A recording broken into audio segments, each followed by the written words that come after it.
अस्सलाम वालेकुम, मैं Tareem Iqbal class 9 biology lecture number 23 के साथ हाजिर हुई हूँ। और आज हम लेक्चर में स्टेप नंबर 3 और स्टेप नंबर 4 पढ़ेंगे बायोलॉजिकल मेथड्स का या सॉल्विंग ऑफ बायोलॉजिकल प्रॉब्लम्स का। तो स्टेप नंबर 3 है डिडक्शन यानी कमी करना। इसमें हम क्या करते हैं कि लॉजिकल कंक्लूजन निकालते हैं हाइपोथेसिस का।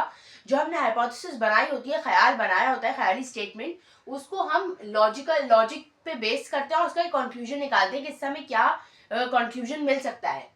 अब इसमें क्या होता है, जब हमें डिडक्शन करनी होती है तो इसमें हम दो वर्ड्स का यूज करते हैं, एक इफ का, फिर देन लगा इफ लिखते हैं, उसकी स्टेटमेंट लिखते हैं, फिर देन लगाते हैं और फिर एक लॉजिकल स्टेटमेंट लिखते हैं हम। अब डिडक्शन होता क्या है, बेसिकली फिल्ट्रेशन होता है इररिलेवेंट हाइपोथेसिस का। मतलब वो हाइपोथेसिस जिससे हमें कोई काम नहीं है, हम उसको डिडक्ट कर देते हैं और जो हमारे काम की चीज होती है उसको हम रख देते हैं ना। जैसे इसके एग्जांपल में अगर हम देखें, एक हाइपोथेसिस है all the plant cell have nucleus. ये एक सिंपल हाइपोथेसिस है कि सारे प्लांट सेल्स के पास न्यूक्लियस होता है। अब इसका अगर हम कमी करें, इसमें डिडक्शन करें इसमें, तो हम इस तरह लिख सकते हैं कि इफ यानी फर्स्ट स्टेटमेंट आ गई, we examine the cells of a blade of a grass, then वाली स्टेटमेंट आ गई। अब लॉजिक आया, each one will have a nucleus। अब ब्लेड ऑफ ग्रास जो है ये भी एक प्लांट है। ग्रास जो है ये प्लांट है, इसका हमने एक ब्लेड बिल्कुल बारीक सी वो निकाल लिया, बारीक से उसको काट के बिल्कुल पतली सी उसकी एक लेयर निकाल ली है। तो उसको जब हम एग्जामिन करेंगे तो उसमें भी न्यूक्लियस होगा, क्योंकि ये एक प्लांट सेल ही है।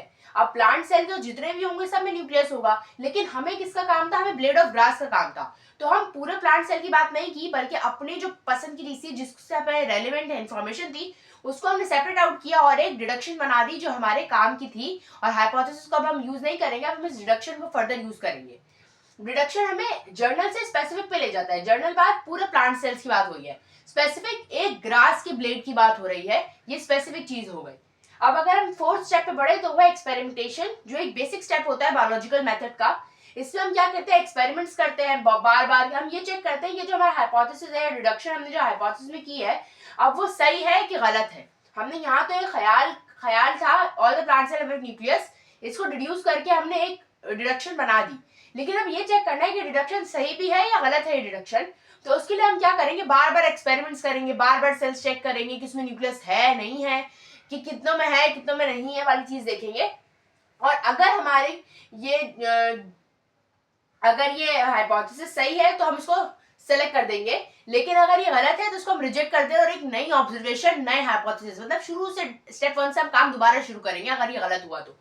और जो सेलेक्टेड हाइपोथेसिस होगी अगर वो सही है तो उसको रिपीटेड ऑब्जर्वेशन या टेस्टिंग्स में डाला जाएगा, बार बार देखने के लिए कि ये वैलिड है भी या नहीं है। मतलब ऐसा हुआ कि 2 दफा आंसर सही आ गया पर तीसरे दफा आंसर गलत आ रहा है, तो उसको हम बार बार चेक करेंगे कि आंसर कैसे सही आ रहा है और कैसे गलत आ रहा है। तो आज के लिए इतना ही, मिलती हूँ अगले लेक्चर में, तब तक के लिए अल्लाह।